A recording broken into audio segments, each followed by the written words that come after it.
দার্জিলিংয়ে লাল সতর্কতা জারি, প্রবল বৃষ্টি ও ভূমিধসের আশঙ্কায় তৎপর প্রশাসন।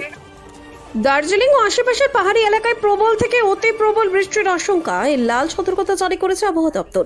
31 অক্টোবর সকাল থেকে 1 নভেম্বর সকাল পর্যন্ত 70 থেকে 200 মিমি বৃষ্টি হতে পারে বলে পূর্বাভাস। ভূমিধস, রাস্তাঘাট বন্ধ, বিদ্যুৎ বিপর্যয়ের আশঙ্কা রয়েছে।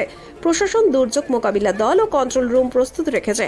পর্যটক ও বাসিন্দাদের অপ্রয়োজনে বাইরে না যাওয়া, ঝড়ো ও ঢালা এলাকা এড়িয়ে চলা এবং অফিসিয়াল সতর্কতা মানার পরামর্শ দেওয়া হয়েছে। प्रशासनेर वार्ता, सतर्क थाकुन, प्रस्तुत थाकुन, निरापद थाकुन।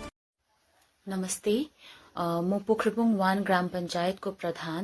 तपाईहरुलाई यो भिडियो मार्फत सूचना साथै अपील गर्न चाहन्छु कि हाम्रो हिली एरियाजमा अक्टोबर 31 र नोभेम्बर 1 तारिकसम्म ऑरेंज अलर्ट भएकोले गर्दा जति पनि तपाईहरु खोला नाला भिराउलो ठाउँ जहाँ चाहिँ पहिरो जाने सम्भावना छ है, ज्यादा सम्भावना छ, वहाँका बासिन्दाहरूलाई म यो 2 दिनको निम्ति आफ्नो घरदेखि अन्य ठाउँ गएर बसिदिनु हुने अनुरोध गर्दछु।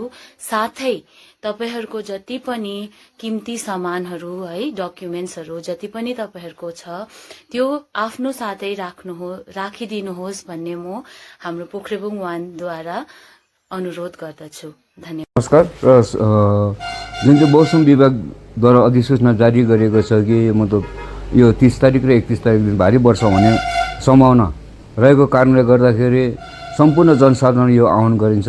र कुनै पनि क्षेत्रमा पहिरो जाने सम्भावना छ भनेदेखि त्यहाँको मानिसहरू सतर्क भएर बसिदिने र कसैको मतलब घरहरूमा हिजोसी कतिजनाको घरहरू क्षतिग्रस्त भएर बस्ने अवस्था छैन, उहाँहरू फेरि आफ्नो घरमा जानुभएको थियो, उहाँहरूलाई आह्वान गरिन्छ कि उहाँहरू मिरिक नगरपालिकाको कम्युनिटीहरूमा रिलिफ क्याम्प छ त्यहाँनिर आएर बसिदिने आह्वान गरिन्छ। र सबैलाई चाहिँ मतलब यो राति 2 जुन चाहिँ 30 र 31 को राति छ, सबैजना सतर्क भएर बसिदिने आह्वान गरिन्छ। र यहाँनिर हामीले मिरिक नगरपालिकाको सबैलाई यो जनाइसकेका छौँ र सम्पूर्ण विभागीय तौला पनि उहाँहरू पनि सतर्क भएर बसिदिने र हेल्पको लागि कुनै पनि जग्गामा हेल्प हुनसक्छ, कुनै पनि जग्गामा हामीहरू मद्दत पुर्याउन सक्छौँ र यसको लागि कुनै पनि जग्गामा एक्सिडेन्ट हुनसक्छ र यसको लागि सम्पूर्ण विभागीयलाई पनि सतर्क भएर बसिदिने म मिरिक नगरपालिकाको अध्यक्षको हैसियतमा उहाँलाई आह्वान गर्न चाहन्छु। र मिरिक नगरपालिका मात्र नभएर सम्पूर्ण पहाडभित्र हाई अलर्ट भएकोले गर्दाखेरि सम्पूर्ण पहाड क्षेत्रभित्र यो हाई अलर्ट भएर बसिदिने म उहाँहरूलाई मिरिक नगरपालिकाको अध्यक्षको तर्फबाट अनुरोध गर्न चाहन्छु। धन्यवाद।